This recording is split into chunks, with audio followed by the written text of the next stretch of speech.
Over the past few years, scary movies have proved themselves to be a sure thing.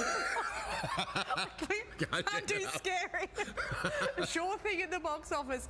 Most have found success with virtually non-existent budgets and unknown actors, but Deliver Us from Evil is a horror movie with a difference. Big names like Eric Bana and Joel McHale have teamed up with producer Jerry Bruckheimer. The man Forbes has dubbed the most powerful person in Hollywood. We sent Jason Jabba Davis to Los Angeles to meet the cast and crew and find out if big budgets can deliver big scares. As a cop, put the job first. Hi, Daddy. I love you. And I wish you were home. I came to see Officer Sarchie. You met a lot of priests. You don't seem the type. And I've done a lot of cops, and you're exactly the type. I've seen some horrible things, but nothing that can't be explained by human nature. Then you haven't seen true evil. Is there a genre that you've ever been afraid to tackle? You wouldn't pursue? Yeah, horror is something that I have not. Had it not been for Scott Dickerson and his vision of it, I don't think I would have championed into this film. But he's such an expert and aficionado on horror, and his movies the pictures that he has made in this genre are fantastic. So he kind of wooed me into it. Something's happening to me. You can sense what others can't. But it also puts you at risk.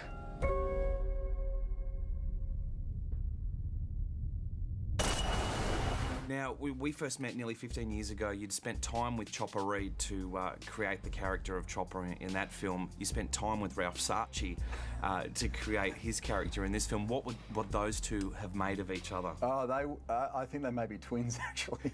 They actually have quite a bit in common, funnily enough. It's funny you mention that.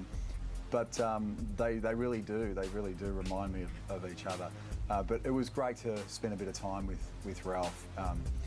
Scott had written a fantastic script, and the character was so well defined within that I actually felt like I knew Ralph before I met him. And then when I met him, he was everything I expected and more. So I guess I probably pickpocketed him a little bit, for sure. Daddy, look at me! Christina, will you shut up?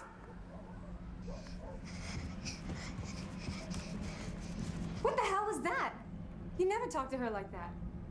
Yeah, well, I'm sorry, Jen. I got a guy beats his wife's face in front of their kid, and the next day he's back home. I got a lady throws her kid into a ravine. You want another one? Olivia Munn, Jen Sarchie, great to have you here. Nice to see you. What kind of woman would stick with a man like that, with what he brings home, the work that he brings home with him? I grew up in a military family, so I know what it's like when you have a loved one go off into a war. And I have friends who are married to men who are police officers, and one friend who's engaged to a firefighter. And it's hard, you know, what they see and what they do, and people who put their lives on the line every day and into danger for other people. So women, I think in that situation, you know, wives and mothers, they have more strength than people would give them credit for, people would actually realize. So I based my character off of women that I know, and it was just very easy to play it in a way that was supportive, because to me that's what I see.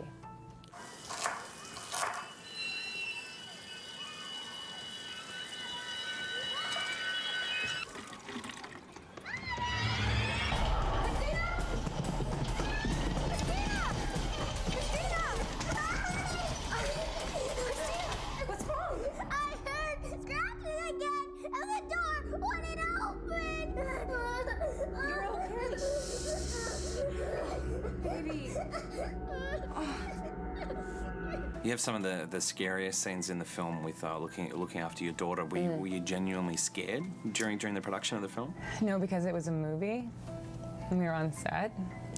And there was craft service and stuff. It's really hard to be scared when there's Pop-Tarts around.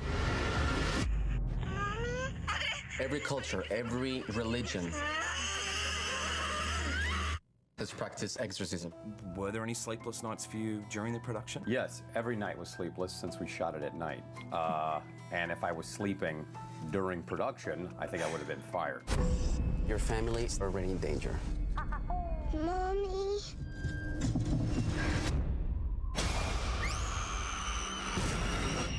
Let's begin.